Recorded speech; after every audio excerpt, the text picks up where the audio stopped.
Well, hello. Welcome to Older but Wiser. Today, Lorraine, how are you today? I'm good. Not bad It's for a an old broad. little cool this time of the year. Yeah. But look who we have with us today. I'm looking. Paula Ebben. It's so nice to have you with us. Thank you for having me. From Thank you. Channel 4, but it's That's right. also called CBS. Right.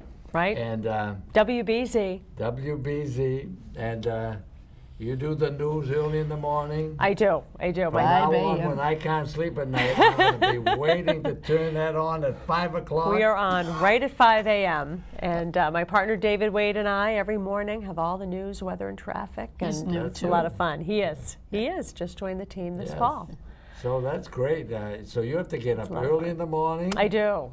And, I get up at about 2:30 in the morning. Wow. Tell me, do you do the Consumer Report? Is that the one you do I at do 5? too. I do later on in the afternoon at 5 p.m. Yeah. People see a lot of the stories that I do that are on consumer and business issues, and it's a lot of fun Yeah. to be able to work on those stories too, Yeah, because those are separate. Yeah. things that people are really interested in, care about. That So, you can look out for. yes, yeah, Nobody would believe looking at you. You're the mother of 4 children. that's right. And 2 girls and 2 I have boys. 2 girls and 2 boys. 2 teenagers. Getting right? big. I know. I still feel like a new mother. I still feel like I should have these little toddlers running around, but they're getting big on me. I had my children very young, Yeah. in my great. 20s, and they're wonderful. I It's know. great. That's good. And that's the nice thing about working the early morning shift. A lot of people, they would dread that, having to get up at 2:30 in the morning. But for me, it's nice because even though I go to bed early and I get up very early, then I'm able to be home in the afternoon and pick them up from school. And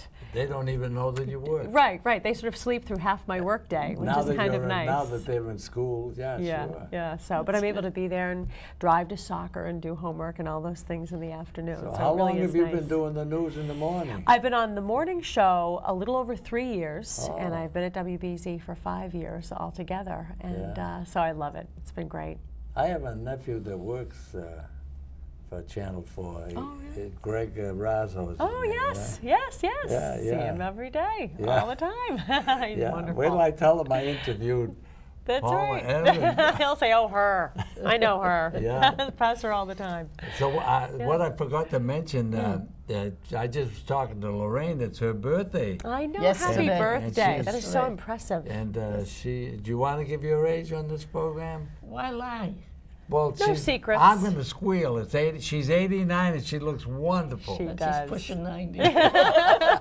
This is when you Hopefully, start crowing hopefully. about your age, Yeah, right? hopefully. No, I've always told my age. That's good for you. You know. Yeah, You so should be that's proud of it.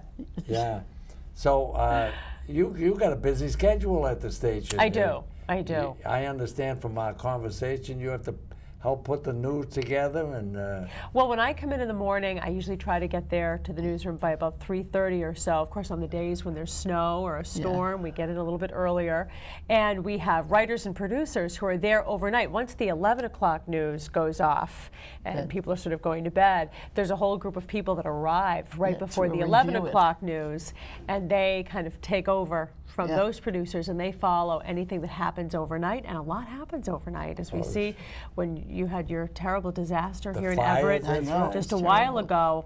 ago. When I arrived at 3:30, it was fully engulfed in flames and underway. So by that hour, they called David Wade. We sent him up here, and he was here with a live camera crew at one location, and our reporter Sarah Kanji was at another, and then I was back at the station. So they were here gathering information, and we were covering the rest of the news stories of the day, so that by the time we got on the air at 5, people all over the state, New England, and your city could see what was going on right here. And they're sending pictures back to you. Right.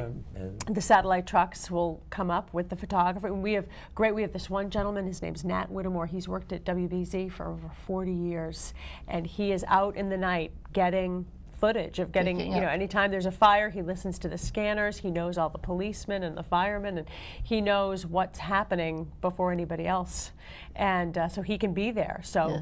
that day, he was here in Everett before anybody else and had fantastic pictures of what had happened. And that's the great thing, I think, about especially local TV news, is you can really bring people there. Yes, They can yeah. be up and really see what's happening right not away. only that, it's such a pleasure to have people that are popular like you on our show. One of the reasons is, a lot of the people we have for guests that Yeah. haven't got the ability to produce words and speak the way you people who are in the business of speaking on the television. Sure. And sure. such a pleasure to have you here Oh, with you're us. so nice to say Yeah. that. It's great. You've been doing this for 10 years now, this show? 10 years, yeah. That's fantastic. My family, I can do it because there's no audience. my family says, I'm sick of looking at you. I don't even want to watch the You're program. a star. You're they everywhere. just kid along with me. Well, that's what happens to me. All my family and friends see me every day, but I don't get to see them necessarily Yeah, all yeah. the time. That's how they But get. they can keep track of you. Did you go to college around here? I did. I went to Boston College. Really? Oh. And that's where I met my husband. And he actually is in broadcasting as well. He's the voice of Boston College basketball on the radio. Would you He believe that? does, his name's Bill Ebben, and he does the games with Ted Sarandis on WEEI. Wow, that's when people listen wonderful. to the basketball games, and he works in advertising. So It'd be strange if you ever went there. When I had two cousins who were there. One was Oh, with really? Good Morning America, oh, wow. Melon O'Keefe. So you have a history with television. No, Yeah. I have a show business history. Yeah, you do. My father, his brother was Jack Haley's partner on the team at Crafts and Haley on the old vaudeville circuit. Oh, isn't that fun? Yeah. That is great. I have a grandson that just got accepted in BC. He was all excited. Impressive.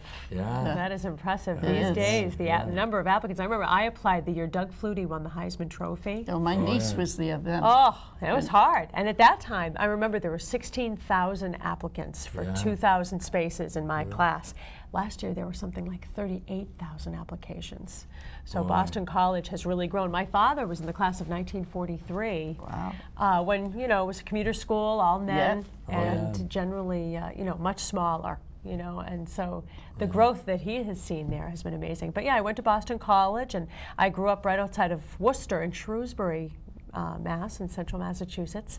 I went to Notre Dame Academy in Worcester, which was where all my sisters and I were educated. So I've always been a local girl. Immaculate Conception local girl. Yeah. But my That's husband's right. from the Midwest. My husband grew up in Michigan, and he always said once he came to Boston, he never wanted to Never leave wanted to this leave. area. Yeah. Oh, see? Yeah, there Well, aren't he- many places in the country like He must be the pleased with the Boston area. woman that he picked. Well, for it's his true. wife. Something was calling him to the Yes. East Coast. Clearly, he saw that he needed to be here. So, Oh, that was wonderful, yeah. That's Yeah. great because I think it's wonderful when marriages are for a long time and there's kids. yeah. Oh, yeah. And Yeah. he's wonderful, and I'm very lucky. When I'm not there in the morning, he's there with the children, and it's just nice the way the schedule is able to work out. Yeah. Both of our work Isn't schedules. it ironic how things can work out? If I you think? know. If you have positive thinking, That's you true. can make You things have to work. have It's true. Because I sort of have had a different route into television news than a lot of people, and I did stay home, and I had my children in my 20s. I stayed home full time. I was a full-time stay-at-home mother for 9 years when they were small, and then went back to work after my youngest was in preschool. So it was nice to be able to have that experience yeah. and then get back into the work world and The have this formative experience. years you were there. Yeah, it was nice. Yeah, It was so good for them.